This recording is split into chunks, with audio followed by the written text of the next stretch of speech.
Ang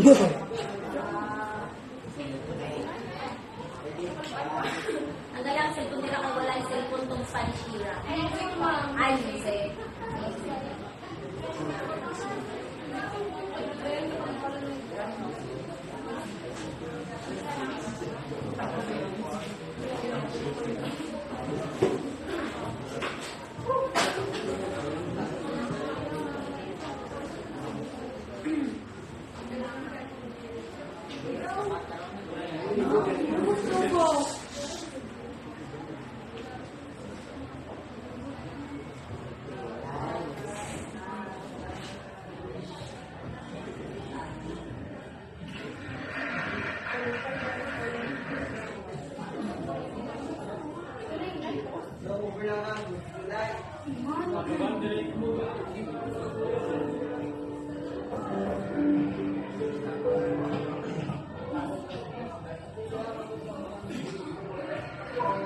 Hindi malaman ng aming suki kung sino sa dalawa ang pipiliin makasama. Walang ibang pagpipilian kundi ang karagatan. Akin lang pinili ang pagpipili.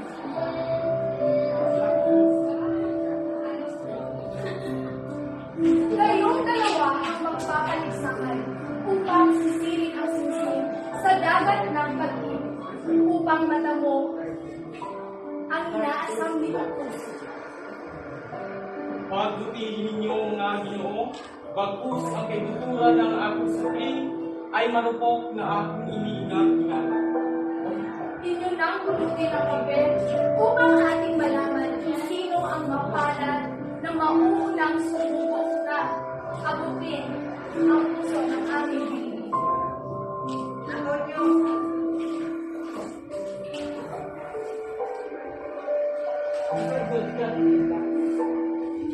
Ikaw, Ginoong Panggol, ang mapalad na mauunang sisisid sa singsing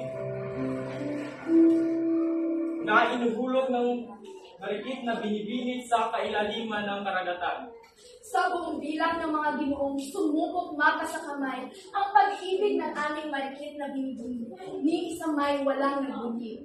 Kaya pagbutihan ninyo mga Ginoo, pagkat ang binibining ito ay bato-balani ng mga matipuno. Ngunit walang kasinselan sa pagpili ng makakaisang bibig. Magandang umaga sa angkan. Nanoy pa may inaasahan ng magkaisang dibdib. Pagpugay ng kalapino. Lahat ay aking gagawin masisid lamang ang nahulog ng singsing kung ang pagbuyat kamay mo aking dito. Mapatunayan lamang ang aking pag-ibig. Walang ibang nababagay sa iyo kung hindi ako. Sa katunayan tayo pinadaanan ng bakalan na magkasama hanggang sa kinaliman ng karagatan. Ngayon, Ginoo, bibigyan kita ng pagkakataon upang sisihin ang singsing, upang iyon ang mapantay ang mga talagang iyong inaasahan. Ngayon, aking ang bibig kasi ng gusto na magbago sa konstitusyon ng pagtala. Kaya iyon ang sisihin ng tanong nito upang ang singsing ko nito ay magbasa sa iyo.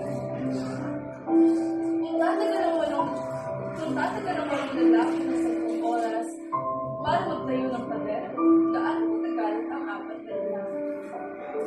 Aha. Alam na alam ko iyan.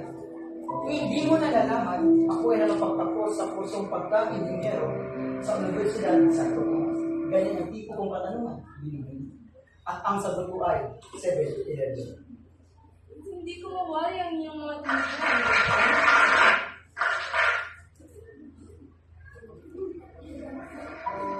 Kung ngayon, base sa iyong tinuran, tinabagang proyektong hindi pinaplanuhan, nawari mo ay gusaling imulang sa kasangkapan. Dahil hindi tumpak ang sagot ng unang Ginoo, bibigyan ng pagkakataon ng ikalawang Ginoo na sisirin ng singsing na kaniya inaasang din.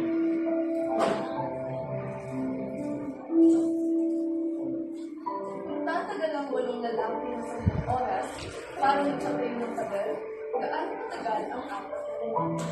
Bago sa iyong Diyos kami, pagpugay mo na sa mga. tila ang nagpalaisipan ay sindarin ng dagat. Lahat ng tulungan pipila na wala lahat. Ngunit patuloy pa rin akong lalaban sa marahas na agos na susubok sa akin. Sa ginawa ko ay isa sapagkat ang bilang ay hindi sukatan sa kanyang ginagawa. Bakit hindi ba ang iyong kasagutan ay tila singlawan ng karagatang binaha? Ang iyong sisi inais kong makuha ay isang ng pagsubok ng iyong pagkasilan.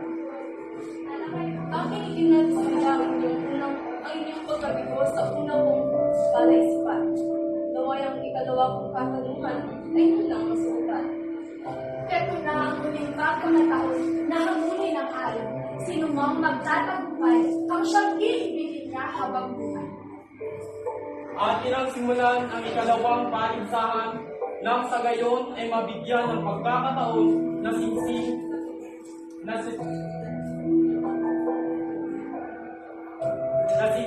ay mahawakan. Pangalawang katanungan, ito na pakinggan. Kung mayroon ka lamang isang posporo at pumasok sa isang madilim na silid na naglalaman ng isang lampara ng langis, nagliligas ng kahoy at isang pahegan, ay ang unang mong sisilihan. Marapapin mo, ako naman ang una sumubok sa iyong palaisipan. Ang sagot ko ay ang pahayagan sapagkat mas madaling kakalat ang ako'y dito kaysa kami. Ginoong tanggol, diyan sa unang subukin ang tadhana upang makuha ang sisi na siyang susi ng ating pulakitan. Tila ako isa naman sapagkat hindi ko malaman ang kasagutan sa iyong palaisipan. Ngunit patuloy ko pa rin susubukan.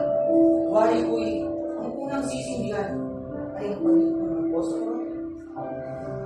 Isang karangalang masaksihan ng iyong katalungan, makuha lamang ang iyong inasa. Ginong tanggol at ginong David, isa sa inyo ang nakatagpo sa sisi na aking itinago sa isang kailaliman ng bulatan.